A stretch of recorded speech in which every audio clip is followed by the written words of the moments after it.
Thanksgiving is over and chances are you've stuffed yourself with food all weekend, just like I did. But did you eat your turkey correctly?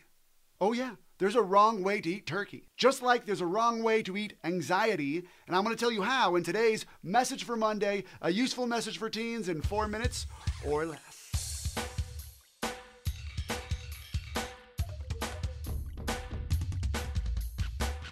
Eating turkey is just a part of Thanksgiving. Hopefully your turkey was prepared right. But even after a turkey has been axed, gutted, and dressed, I could still eat it wrong. For example, if I try to take a whole chunk of turkey and just slide it down my throat without even chewing like Homer Simpson eating a donut, I would choke. Or if I cut it up into little tiny pieces and try to snort it, wouldn't work.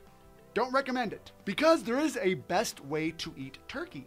That's cutting it up into manageable bites, putting it into your mouth, chewing it, and then swallowing it. Well, when life serves you up a helping of anxiety, which will happen from time to time, there is a good, a better, and not so good way to eat it. And eat it you must sometimes, even after you've axed the main thought, you've gutted the negative thoughts, and you've dressed it with positive thoughts. Sometimes we still gotta feel our emotions.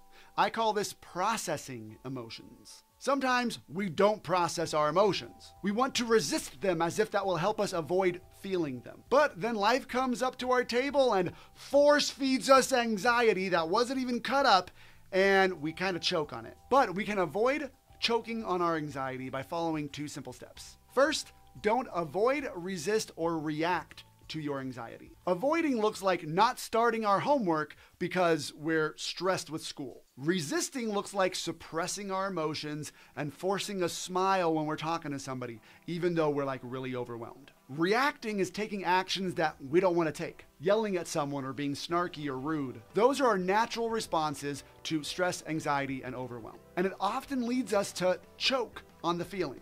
I want you to shift your response from avoiding, resisting, and reacting over to allowing yourself to have anxiety for dinner. Now, once you've done that first step, then you can do the second step, which is to cut your anxiety down to manageable sizes using BLIP. Breathe, locate, imagine, and permit. First, breathe. Any controlled breathing is fine. I like box breathing or the physiological sigh. I go over both of those in the first stage in the emotions arena, so go check that one out if you haven't. So that's first, breathe. Second is locate. Our emotions always show up somewhere in our body, so locating it will help us process it. So where does your stress and anxiety show up for you? Is it in your chest, your stomach, your head, shoulders? Those are the common areas. Locating your emotions helps you to better process it. Just like it's hard to eat a turkey if you don't know where it is, right? Next is imagine. This is a fun one.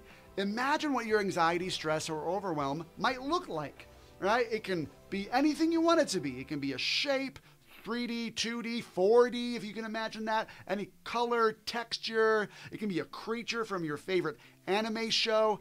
Literally, it can be anything, but visualizing what your anxiety looks like helps take something that's more abstract and makes it concrete. For example, I often describe my anxiety as kind of a black lightning cloud that's swirling around in my chest. So the last part of BLIP is permit it to be there. Give your anxiety permission to be a part of your life. Look down at whatever part of your body your anxiety shows up in, or you might need to use a mirror, and look at it and say, hello, little black and blue lightning storm. I give you permission to be here. This acceptance signals to your mind that everything's okay. You can feel this way and still have everything be okay. Just because you're feeling this way doesn't mean anything has gone wrong or that you're broken or anything like that. Your anxiety isn't some big problem. It's just a little blip in your life. Follow those 2 steps and you'll never have to choke on force-fed anxiety again. There is no virtual hangout this week, even though it's the last Thursday of the month. Remember, it was pushed back to the first Thursday in December, and that will be the joint virtual hangout for November and December. And it's going to be a fun one. We'll be watching a Christmas movie together. It's a brand new one, Candy Cane Lane, starring Eddie Murphy. It's on Amazon, and you're going to need an Amazon Prime account or be in a free trial for an Amazon Prime account. We're going to have a watch party through Amazon Prime.